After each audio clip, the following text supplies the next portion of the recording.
Radio Clamart, le fil de l'actu, le lundi, mardi, 19h.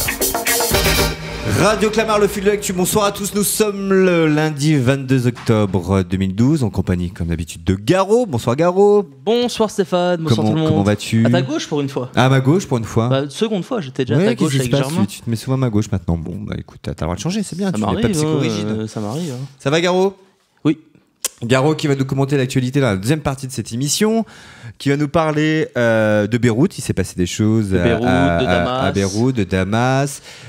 Tu vas nous parler de cette proposition d'ouvrir des salles de shoot en France.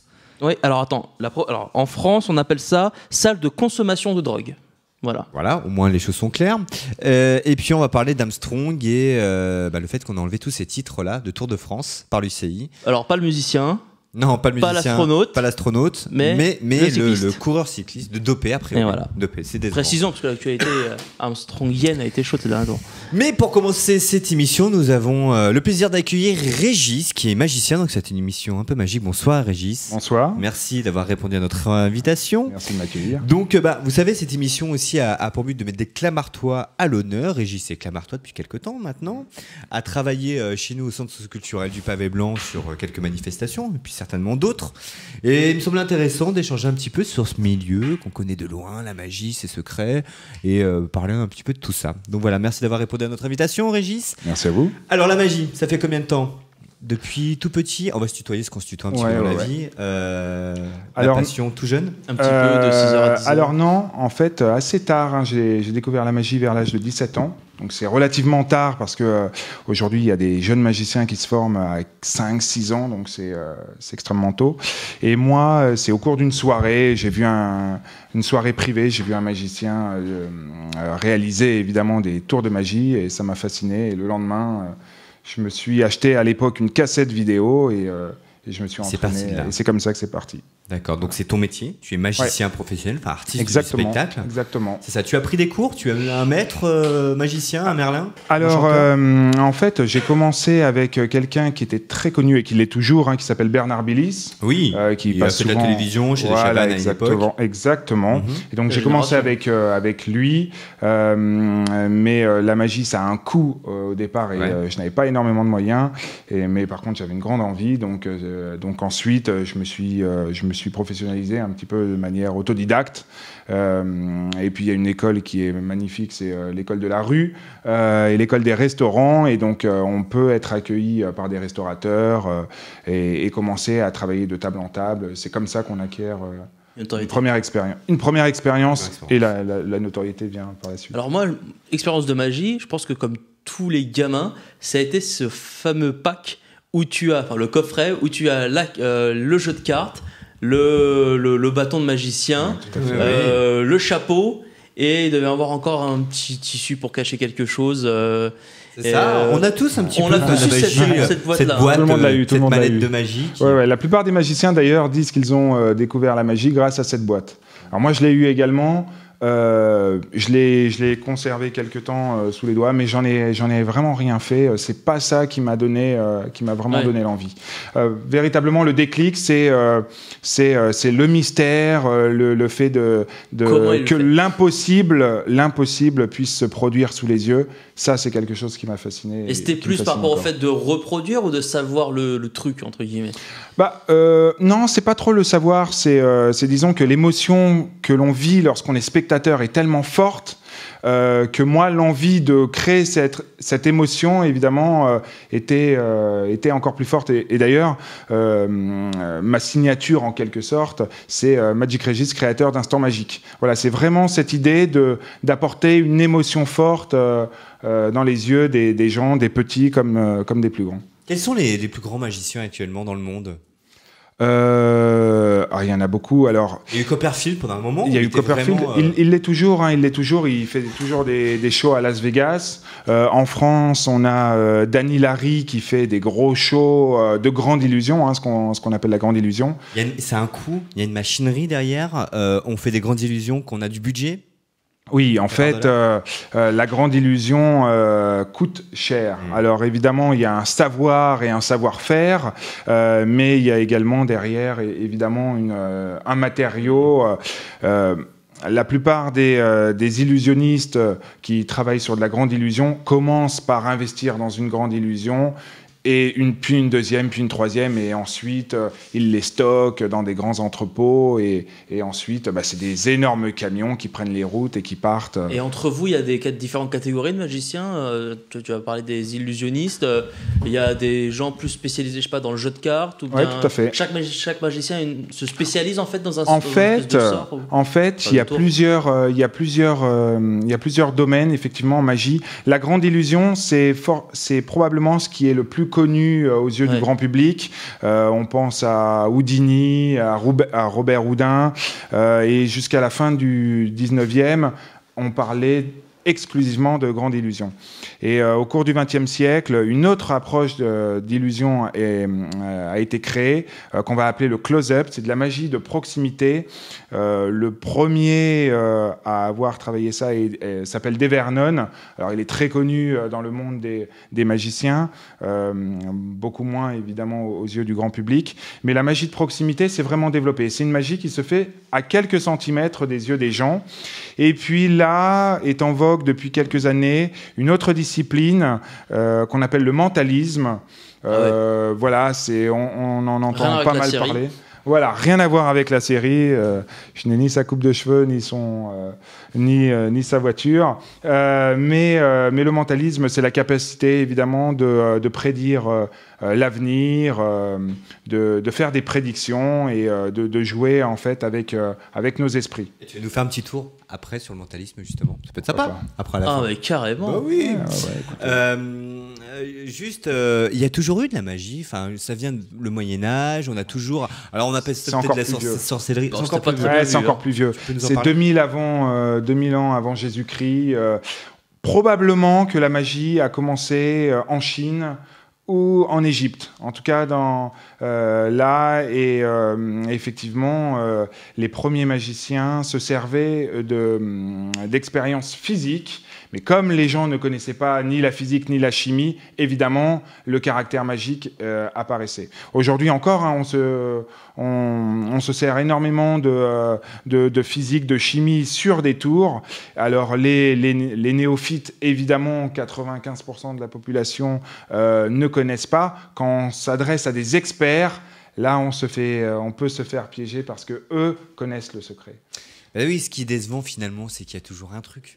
Et oui, il y a toujours un truc, ça, effectivement, quel que soit le tour, quel que soit ce que fait le magicien, il y a un truc. C'est ce que disait Gérard Majax à une époque, dans les années 80. Et d'ailleurs, c'est important parce que souvent, d'ailleurs, sur le mentalisme, qui est vraiment très troublant, parce que dans le mentalisme, on pénètre l'esprit des gens. Et donc, évidemment, il se passe quelque chose entre le magicien et le spectateur, qui peut, à un moment donné, troubler les âmes les plus sensibles. Mais je vous rassure, il y a toujours un truc. Quand tu regardes un tour, toi, à la télé, ou quand tu assistes à un spectacle de magie, est-ce que tu... Genre Patrick Sébastien, peut-être, beau cabaret du monde, il y a des bons magiciens chez lui. Tu es dans la démarche de comprendre le tour et de chercher le truc derrière. Est-ce que tu le connais d'ailleurs à chaque fois, ou est-ce que tu le reproduis direct Alors, il y a à la fois les deux démarches. Moi, j'aime bien me laisser prendre par la magie. Donc, je suis assez bon spectateur de mes confrères. Néanmoins, si le tour m'a marqué ou si, effectivement, je l'ai trouvé vraiment percutant, je vais chercher à comprendre comment il a été fait. Et donc là, évidemment... Dans ton grand livre à la maison. Alors, oui, disons que après, en fonction de l'expérience, en fonction de la technologie utilisée ou de la technique utilisée, qui est connue ou moins connue, on peut réussir à reproduire le tour. Mais vous vous copiez souvent entre magiciens dans ce cas-là ? Disons que... c'est difficile de rester original, d'avoir tout le temps des nouveaux tours. En fait, je pense que ce qui fait vraiment la différence entre plusieurs magiciens qui vont produire exactement le même tour, c'est la personnalité. Et d'ailleurs, ce qui s'est vraiment développé au cours des 50 dernières années, et ce qui fait vraiment la différence aujourd'hui, c'est la capacité à créer l'envie, à donner du sens. C'est tout le savoir-faire relationnel.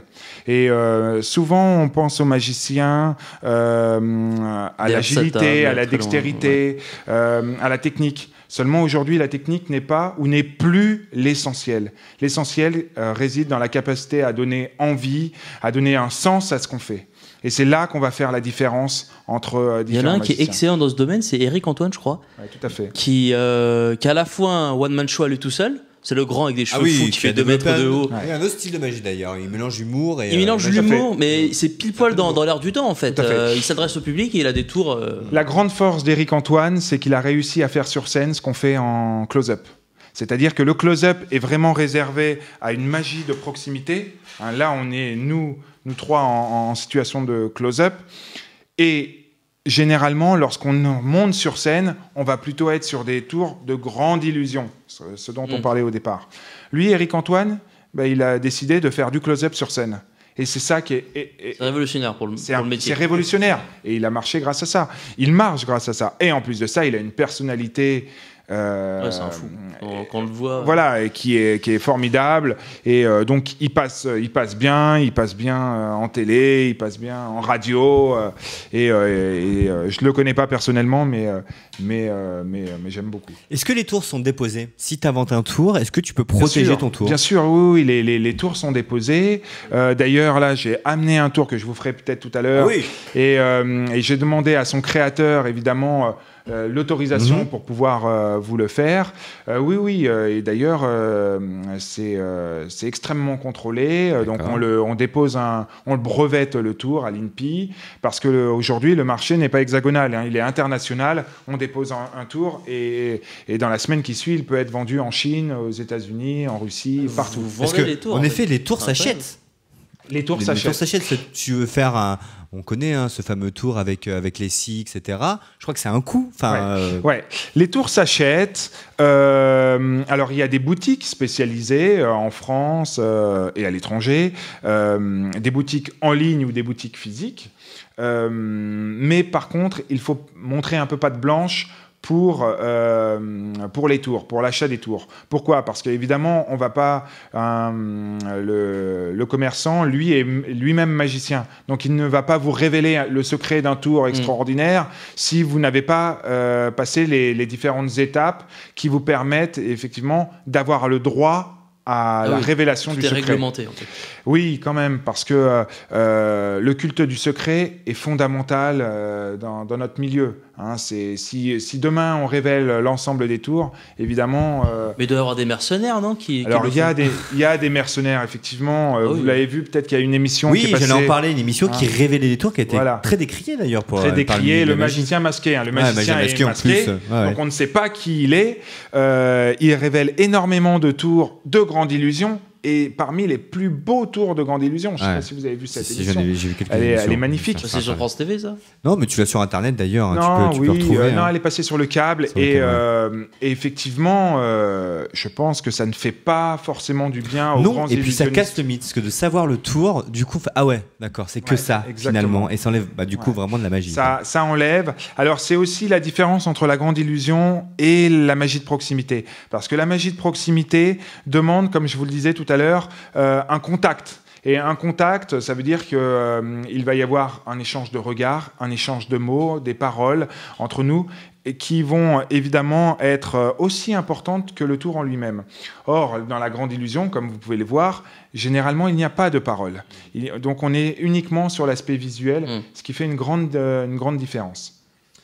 Toi, ton actualité, Régis, donc tu interviens pour des collectivités, pour des communes, pour des entreprises. Tu peux nous dire un petit peu comment ça se passe ? Moi, je fais un anniversaire où je me marie demain. Ouais, tout à fait. Tu peux intervenir. Voilà. Bien sûr.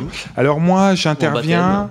J'ai 2 casquettes. J'interviens d'une manière événementielle, où là, j'ai plusieurs types de publics. J'ai les particuliers auprès de qui j'interviens pour des goûters d'anniversaire sous forme de spectacle pour enfants, pour anniversaire pour adultes également, là sous forme plutôt de close-up, sous format de cabaret lorsque l'auditoire n'est pas nombreux, ou sous forme de close-up lorsqu'on est sur plusieurs centaines de personnes, pour tout type de manifestations en fait, souvent des fêtes religieuses, des mariages, des baptêmes, des communions, évidemment, des bar mitzvahs, des soirées privées également, des enterrements de vie de garçon, de vie de jeune fille, des demandes en mariage. Voilà, sympa. Ça, ouais, c'est assez sympa, c'est assez sympa. Un mariage. Tu apparais. Tu fais apparaître la bague. Donc exactement la bague, on fait génial. apparaître la bague, on l'a fait voler, on l'a fait apparaître sur le doigt. Super, ça. Donc ça c'est assez Un sympa. garrot pour ton mariage. Voilà, ouais, je vous donnerai mon adresse. Voilà, donc ça c'est pour les particuliers. Ensuite, il y a la cible entreprise auprès de qui j'interviens. Donc là, toujours de manière événementielle, lors de cocktails d'entreprise, de dîners d'entreprise, de déjeuners. Donc voilà, auprès de petites et de très grandes entreprises. Et ensuite, effectivement, auprès de collectivités. Donc ça peut être des mairies, des ministères, des hôpitaux. Et les gens qui te commanditent, ils te sollicitent, ils te demandent, ils te parlent de leurs envies, ce qu'ils aimeraient voir, ou bien tu leur proposes des tours ou des styles En fait, je leur parle rarement des tours parce que c'est difficile d'imaginer un tour lorsqu'on ne le vit pas. Ouais. Donc, je vais plutôt leur parler d'un état d'esprit. De la manière dont je vais aborder en fait l'événement selon le contexte. Avec les enfants évidemment, et les adultes, toi. Ouais, tout à fait. Donc effectivement, j'étudie un petit peu vraiment le contexte dans lequel s'inscrit effectivement ma venue, et à ce moment-là, je vais leur décrire la manière d'intervenir et véritablement ce que je vais apporter à l'événement. Donc voilà, sachant qu'évidemment mon objectif est de rendre l'événement inoubliable et de faire en sorte que les gens se rappellent du moment qu'ils ont passé en ma compagnie.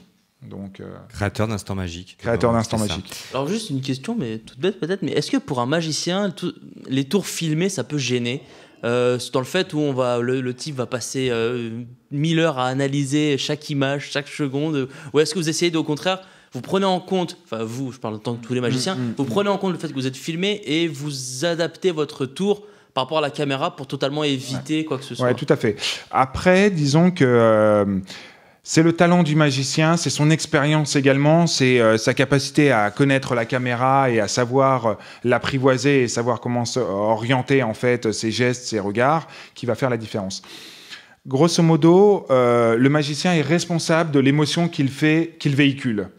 Donc, il ne peut pas se passer quelque chose de négatif dans le sens où lui-même maîtrise ça. S'il ne maîtrise pas, évidemment, et qu'on voit le truc, que c'est gros comme une maison, ça veut dire qu'effectivement, probablement que le magicien a encore du travail à faire parce que c'est pas évident de travailler face à une caméra. Tu as une deuxième activité aussi, tu interviens différemment. Alors voilà, j'interviens, donc là je disais, sous format événementiel, et puis j'interviens lors de séminaires, de conventions, de roadshows. Alors là, la plupart du temps pour les grandes entreprises, parce que moi, parallèlement à la formation que j'ai faite en magie, j'ai fait mes études, j'ai un 3e cycle, et donc j'ai travaillé un petit peu dans le monde de l'entreprise, et donc j'ai voulu transposer, et c'est ce que je fais, je transpose les techniques de l'illusionniste vers le champ de l'entreprise, alors sur différentes notions que peuvent être la communication, le management, l'innovation, sur des thématiques vraiment actuelles, et donc j'interviens sous forme de conférences-spectacles. Donc là, j'ai un auditoire qui peut aller de 20 à 500 personnes, et pendant un temps donné, je vais transposer ces techniques pour justement sensibiliser les managers sur ces thématiques. C'est une sorte de formation en fait, tout en amusant les... Voilà, ça a quelque chose de ludique. C'est une conférence, c'est quelque chose d'assez sérieux quand même, parce que il y a des thèmes qui sont traités de manière sérieuse avec des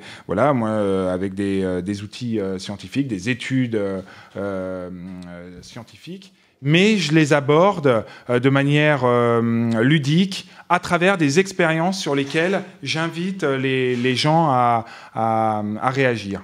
Et justement, aujourd'hui, j'explique dans cette conférence que le plus important aujourd'hui n'est plus la technique, mais le sens que l'on donne. Et la plupart du temps, je tombe sur des techniciens. Là, il y a 15 jours, j'étais en face de 250 juristes d'un grand groupe en France. Et donc là, mon objectif, évidemment, était de leur montrer comment leur vécu dans le monde professionnel pouvait être amélioré grâce à la relation et grâce à l'attention. Dernière question, est-ce que c'est déjà arrivé de réaliser un tour de magie et d'avoir en face de toi une personne qui révèle le tour, qui comprend le truc? Et dans ce cas-là, comment tu réagis? Alors, deuxième question, ça s'est déjà arrivé de rater le tour? Oui, je pensais que c'était ça la question. Ouais. Alors, la première question, souvent, non, ça n'arrive pas souvent, mais ça arrive de temps en temps où la personne dit « Ah oui, je sais comment il a fait ». Et donc, non, alors on peut paniquer au départ, mais en fait, ce qui est très intéressant, c'est de lui demander de décortiquer. Et donc là, la personne n'arrive pas évidemment à décortiquer ou commence à s'en mêler et face aux autres spectateurs commence à sentir que oh là là, évidemment qu'il n'a rien compris et que évidemment le secret il ne l'a pas. Rater un tour, alors ça m'arrive moins aujourd'hui. Quand j'ai débuté, j'ai déjà effectivement raté des tours. Ça peut encore arriver. Là, il faut savoir rebondir. Parce que nous sommes les seuls à savoir quand est-ce que le tour se finit. Et ça a une importance capitale. Parce que si je ratais un tour, vous pouvez très bien, et d'ailleurs, lorsque vous faites, je ne sais pas, une dizaine de tours, et que c'est le 11e que vous ratez, les gens pensent que vous l'avez fait exprès. Et ça, c'est un véritable plus. Et donc, à vous, par rapport à l'expérience que vous avez, de savoir rebondir. Donc, en réalité, rater un tour et ne pas s'en sortir, c'est-à-dire que tout le monde soit le témoin de ce ratage, ça m'est rarement arrivé. Par contre, de rater un tour sans que les gens s'en aperçoivent, ça peut, c'est vraiment pas fréquent, mais effectivement, ça peut. Et ça dure combien de temps un tour de magie en moyenne? Ça dépend du tour. Un tour, ouais, mais par exemple... ça peut être extrêmement rapide. Hein. Un tour peut durer quelques secondes, comme ça peut durer une dizaine de minutes. Généralement, 2-3 minutes sont les bienvenues parce que l'attention fluctue et donc c'est important de ne pas lâcher ses spectateurs. Moi, j'étais baigné par Garcimore à l'époque, qui d'ailleurs, son fonds de commerce, c'était de louper les tours souvent. Oui, tout à fait. Voilà. Il en a fait sa marque de fabrique. Absolument. Et Gérard Majax, qui disait, lui, dans ses émissions, tu étais trop jeune, t'as pas connu Gérard Majax, je sais pas si tu as connu Régis, oui, certainement. Bien sûr. Il y a un truc. Et lui, il se battait contre justement les manipulateurs, les fantaisistes, les gourous, etc. En disant, il y a un truc derrière tout ce que vous faites. Oui, parce qu'effectivement, il y a certains magiciens qui font croire qu'ils ont des pouvoirs. Et encore une fois, les tours sont tellement forts, sont tellement incroyables que vous pouvez le croire. Bien sûr. Et que ça peut effectivement, alors après c'est une question de philosophie aussi, mais les magiciens bienveillants évidemment avouent, ou si on leur demande, disent qu'il y a toujours un truc. Alors justement, tu vas nous proposer un petit tour là, parce que nous sommes filmés ce soir. Ouais. Tout ça passe, il y a l'image, hein, ceux qui écoutent la radio, désolé, vous regarderez les images après. Alors un petit tour, comme ça, nous, gratuitement, c'est sympa. Caro, tu aimes la magie? J'adore la magie, moi. On va jouer ensemble. Est-ce qu'on peut se lever? Oui, bien sûr. On peut se lever. Alors, voici, tiens, un petit bout de papier. Je vais me mettre, Stéphane, hop, entre vous. Voilà, mets-toi là, comme ça on va être. Voilà un petit bout de papier. Est-ce que tu sais ce que c'est? Alors, c'est un bout de mouchoir avec quelques petits points coloriés dessus. Alors, c'est presque ça. Est-ce que vous avez du feu sur vous? Du feu. Est-ce que vous avez un petit briquet? Non, j'ai des allumettes. Alors, les allumettes. C'est très bien. Super. Voilà, petites allumettes. Génial. Ouais, on va commenter avec le son, parce que sinon, si on t'entend pas. Je vais te demander d'allumer. Voilà, l'allumette. Et je vais vous montrer. Alors, ceci vient de Las Vegas. Vous savez, à Las Vegas, on joue beaucoup au casino. Mauvais assistant. Quand on joue au poker, on joue également à la roulette. Donc voilà. Ah, il l'allume. Oula! Et donc là, voici une petite. Ah! Oh putain! On dit pas de mots à la radio. Excusez-moi, mais c'est extraordinaire! Bon. Alors évidemment, c'est une. Voilà, tu peux tout poser. C'est une petite boule magique. Alors je vous la montre, on la met dans la main, vous soufflez. Elle n'est déjà plus dans la main parce qu'en fait, elle est sous le coude. Ok, je la redonne dans la main, je reprends celle qui est derrière l'oreille. Et là, on en a deux. D'accord? Donc là, tu vas me tendre tes deux bras. Tu me tends les bras. Super. Je mets la boule comme ça, ok, super. Et là, regarde bien. On va faire 1, 2, 3. Est-ce que tu sais combien il y a de boules dans les mains? Toujours 2. Une dans chaque main? Une dans chaque main. Ok, on est d'accord. Tu peux ouvrir tes mains. Et regarde bien maintenant. 1, 2, 3, 4, 5, 6, 7, 8, 9, 10. Où sont les boules pour l'instant? Les deux, oui. Elles sont là. Ouais, d'accord. Bon, c'est bien ce qui me semblait. On va la refaire. J'ai peut-être été un petit peu trop rapide. Alors, attention. Attention. 1, 2, 3. Est-ce que là, tu as senti quelque chose? Non, juste. C'est normal, il ne s'est rien passé. Ouais. Ouvre les mains. Voilà. Alors, la deuxième fois, attention, ce n'est jamais la même chose. 1, 2, 3, 4, 5, 6, 7, 8, 9, 10. Je t'en donne une, j'en garde une. Tout ce que tu as à faire, tu l'attrapes. Tu l'attrapes. Exactement, bouge pas. Tu peux ouvrir ta main. Bravo. Alors là. Alors, la petite dernière pour la route. Vous avez un entraînement. J'ai jamais fait ça de ma vie, c'est un truc de fou. Là. Alors attention. 1, 2, peux 3. Est-ce que tu as senti quelque chose? Non, toujours rien. Ok, c'est normal, c'est rien passé. Ouvre les deux mains. Voilà. Il y en a un en fait, je vais vous révéler un secret puisqu'on est entre nous. Il y en a une des deux qui est un peu plus grosse. La boule droite ou la boule gauche? La gauche. La gauche? Allez, on la prend. On la met dans la main. Tu ne bouges plus. Ouvre ta main. Ok, super. Donc, je t'explique en fait les secrets des magiciens. On referme la main une dernière fois. Super. Et 1, 2, 3. Est-ce que là, tu as senti quelque chose? Bordel, non, toujours rien. Non, toujours. Combien t'as de boules dans la main? Une là? Une là, ouais. Et combien là? Alors attention, je vais retaper une deuxième fois. 1, 2, 3. Et là, combien t'en as ici? Une. T'es sûr? Presque. Est-ce que tu parierais 100 € qu'il y en a une ici? Non. Sûr? Eh bien, tu as raison. Ouvre la main. Et celle-là?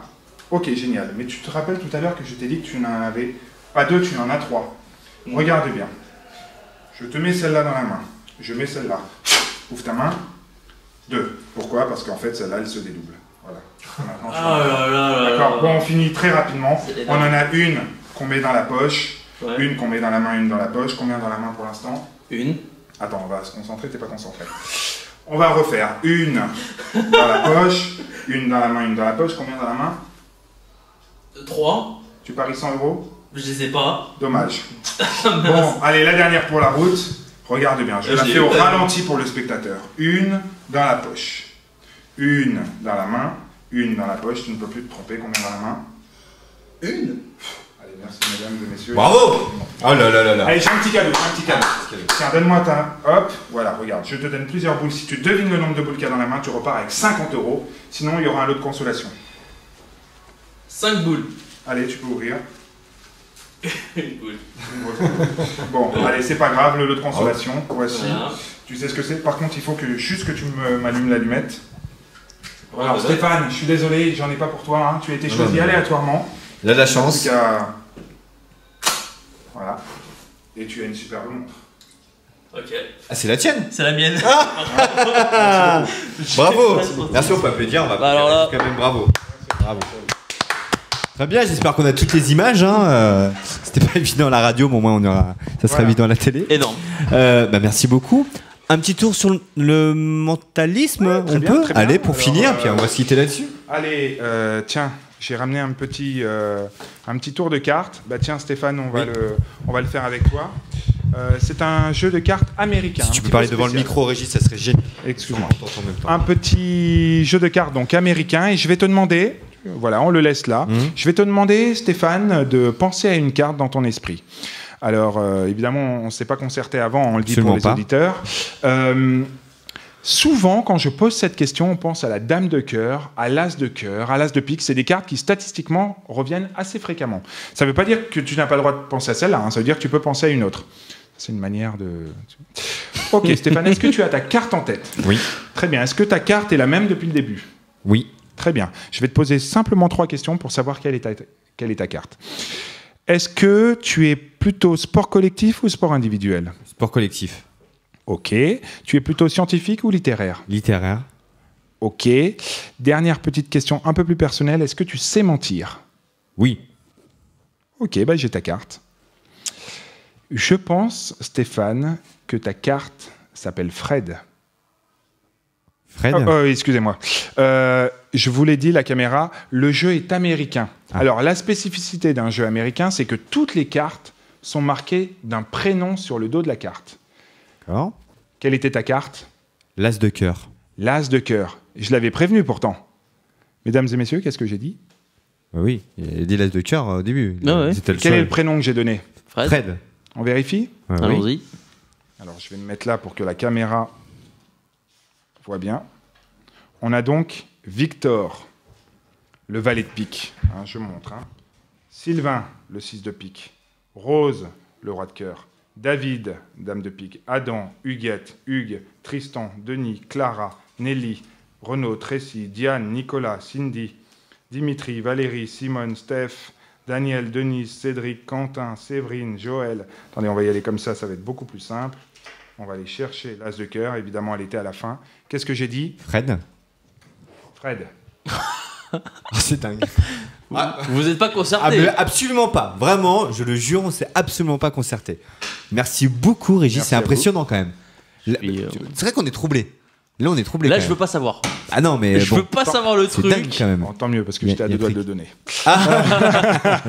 Très bien. Donc, pour te contacter, tu as un site internet. Voilà. Régis. Ouais. www.magicregis.fr. MAGICREGIS. Voilà. On te contacte par mail. Il y a ton numéro de téléphone. Ouais, exactement. On a besoin d'un magicien pour animer une soirée, pour une cérémonie, pour un truc sympa. On t'appelle. Tu es Clamart-toi. Tu habites Clamart et tu as beaucoup de talent. Écoute, merci beaucoup. On se fait merci à vous. Musical, Bravo. tu reviens quand tu veux, mais c'était. Merci à vous. On voulait mettre la magie à l'honneur, on est content. Voilà, on se retrouve tout de suite pour la suite de l'émission. Radio Clamart. De retour sur Radio Clamart, le fil de l'actu, c'est un instant magique, Garou. C'était plutôt sympa. Je crois que c'est l'un des meilleurs moments à la radio que j'ai passé ces dernières années. C'est bien, c'est sympa pour nous. C'est bien amusé. C'est beau la magie quand même. Je vais devenir magicien. Oui, tu peux devenir magicien. Mais... on connaît tous 2-3 tours qu'on a tous fait en colo, tours de cartes, en colonie de vacances, ailleurs, mais bon. Bien, allez, on va parler un peu d'actualité quand même, parce que c'est le principe de cette émission, mais vraiment, sur Radio Clamart, on va mettre à l'honneur comme ça des Clamartois. C'est un Clamartois, Régis, et c'est plutôt pas mal. On a des politiques, on a des comédiens. Avant la fin de l'année 2012, on va accueillir Jules. Jules qui est acteur à Plus belle la vie. Jules qui est acteur à Plus belle la vie, qui est Clamartois également. Et qui a commencé, qui a fait de la radio avec nous d'ailleurs ici. Bien sûr. À Radio Clamart. Tout a commencé à la radio. Tout a commencé à la radio. Tu voulais nous parler d'une ville qui s'appelle Beyrouth, au bilan, qui fait le bilan sûrement au Liban. Mais en tout cas, non, plus sérieusement, il se passe des choses à Beyrouth et tu voulais nous en parler, Garot. Oui, le 19 octobre dernier, donc pour l'instant c'est un bilan provisoire, mais il y a eu un attentat à la voiture piégée à 200 mètres de l'endroit où se situe le siège du parti Kataeb, donc les phalangistes, ce sont les chrétiens, un parti chrétien libanais. Donc on a un bilan de 8 morts et 78 blessés. Parmi les morts, il y a le général Wissam al-Hassan, qui était le chef des renseignements de la force de sécurité intérieure. Ses obsèques ont eu lieu hier. Aujourd'hui, ça a donné lieu à des manifestations. On a pu voir sur certaines vidéos une espèce de récupération des forces politiques anti-syriennes, enfin anti-gouvernement al-Assad sur place. Alors concernant les commanditaires de ce crime, l'ancien Premier ministre libanais Rafik Hariri parle d'un geste de la Syrie derrière cet attentat, et d'autres comme l'Iran évidemment mettent sur la piste israélienne, sachant que récemment le général Wissam al-Hassan avait démantelé des Libanais qui travaillaient pour le compte israélien pour faire un complot. Donc j'ai l'impression que c'est un peu gros quand même, parce que les Syriens, avec tous les attentats qu'ils ont sur leur sol, faire d'autres attentats ailleurs, je trouve ça un peu gros pour faire ça. Donc j'espère qu'il y aura une enquête. Mais d'ailleurs, la Syrie, on sort un peu du Liban, mais bon, la Syrie est frontalière. Il y a eu une bombe aussi à Damas. Ça se passe comment là en Syrie? C'est toujours la guerre. On en parle un petit peu moins, j'ai l'impression. Alors c'est toujours la guerre, oui, c'est toujours la guerre civile, malheureusement. Le président est parti ou pas? Il en est où? Il est toujours là? Bachar, on a eu des rumeurs comme quoi il avait quitté le pays. En fait, non. Le droit d'ingérence. Moi, alors si, je suis là pour donner mon avis, je suis totalement contre le droit d'ingérence. Je pense que c'est une affaire malgré syrienne. Les victimes, tu es contre. Mais dans ce cas-là, pourquoi on n'est pas intervenu en 3 ans? D'accord, en 3 ans, à la République démocratique du Congo, il y a eu plus d'1 million de morts. Pourquoi on n'est pas intervenu là-bas? Est-ce que les blessés et les morts de certains pays valent mieux que d'autres? Moi, je ne le crois pas et je ne veux pas le croire. Mais là, ça s'enlise un petit peu. Ça fait plus de 3 ans que là. Il y a plus de, oui, on parle de plusieurs dizaines de milliers de personnes mortes depuis 2 ans. 2 ans. C'était en même temps que les printemps arabes. Mais je suis totalement contre les. C'est pour ça que non seulement je suis contre l'ingérence sous prétexte humanitaire, parce que derrière l'humanitaire, il y a énormément de choses qui se trament, ne l'oublions jamais. Et surtout, c'est que les rebelles, qu'on appelle rebelles syriens, ne sont composés à 80% d'étrangers. D'étrangers, qu'on se le dise, financés à la fois par les Saoudiens, à la fois par les Qataris. Et donc, si ce régime tombe, c'est un nouvel Irak qui va se passer. Qu'on se le dise, vraiment, les gens doivent prendre conscience de ce qui se passe. Alors évidemment, ils vont penser, faut choisir entre la peste et le choléra. Mais excusez-moi, moi, le régime de Damas, c'est un régime pas totalitaire, dictatorial, autoritaire, mais évidemment, il peut plus rester en place avec les morts qu'il y a eu malheureusement. Mais croire sincèrement que le régime va aller mieux après le départ de Bachar el-Assad, c'est un mensonge incroyable. Bien, on change de sujet sans transition. On va parler de ces fameuses salles de shoot qui vont peut-être ouvrir ses portes en France. Oui, c'est une déclaration sur BFM TV en Suisse, notamment. Ça existe dans 10 pays en Europe, il me semble. Notamment alors c'est juste à Genève, il y a un centre en Suisse, mais il n'y en a qu'un seul. En Allemagne, il y en a une dizaine, également dans quelques pays nordiques. C'est une déclaration de la ministre Marisol Touraine, faut s'habituer, ministre de la Santé. En gros, ce serait de créer des lieux favorables, des lieux où les gens amènent leur propre drogue. Il n'est pas question de les fournir en drogue, mais ils ramènent leur propre drogue, un lieu propre, des seringues propres, stérilisées, etc. Pour qu'ils fassent cela en pleine. Pour ou contre, Garot ? Moi, je suis contre autoriser l'interdit. Tu es contre autoriser l'interdit. Voilà, pour moi, la drogue, c'est un interdit. Parce que on n'est même pas là pour débattre de l'utilité ou pas de la drogue. Donc, de fait, la consommation est interdite. Mais encadrer l'interdit, je trouve ça totalement ahurissant. Et moi, ce qui m'inquiète, si j'ouvre un peu le débat, c'est la société dans laquelle on va vivre si toutes les réformes de François Hollande vont passer. Parce que non seulement il n'y a plus de lien de référence morale dans une société, mais on accepte tout. Alors on va pas rentrer dans le débat, Garot, parce que t'as pas de je n'ai pas, mais je peux au moins donner mon avis. Oui, mais il n'y a qu'un seul avis, donc c'est bien d'avoir. Les gens se feront leur propre avis, les auditeurs ou téléspectateurs à travers YouTube, mais je veux dire, dans une société où on vous dit que maintenant 2 pères ou 2 mères c'est la même chose qu'un père et une mère, on vous dit maintenant on va encadrer les drogués, on va leur donner les moyens de se droguer proprement, ou le premier prof de France, Vincent Payon, qui se dit finalement pourquoi pas ouvrir le débat sur le cannabis. Mais je veux dire, dans quelle société on vit ? Il n'y a aucune référence morale, et en plus Payon qui parlait de remettre la morale laïque à l'école, je crois qu'il n'y a que le mot laïque qui est resté dans son discours. Bien, on change de sujet, on va parler et puis on répondra à tout ça, on ouvrira un débat sur tout ça, de toute façon ça peut être aussi intéressant. Armstrong, en effet pas le cosmonaute, pas le joueur de trompette, ce coureur cycliste qui a priori a vraiment touché, on y revient encore, à des substances. Lui, il n'était pas dans des salles de shoot, a priori. Mais donc voilà, l'UCI a supprimé, enlevé, je ne sais pas comment on dit, annulé tous ses titres concernant le Tour de France. Ouais, c'était. Alors moi, ce que je trouve assez incroyable, c'est les déclarations d'après coup. Apparemment, les journalistes étaient au courant, les fédérations étaient au courant, les cyclistes étaient au courant, et c'est maintenant que l'affaire sort. Je veux dire, c'est incroyable. C'est-à-dire que Armstrong, il est passé d'un des plus grands sportifs du monde, de tous les temps. On rappelle qu'il a eu un cancer des testicules, il me semble qu'il est revenu après, qu'il a gagné des titres en plus après, et au plus grand tricheur de tous les temps. Tu sais que même certains cyclistes voient le vent tourner, et déjà les titres ne seront pas réattribués. Parce que ce qui est drôle, c'est que dans les 7 titres conquis par Armstrong, les suivants ont été condamnés plus tard à d'autres affaires de dopage.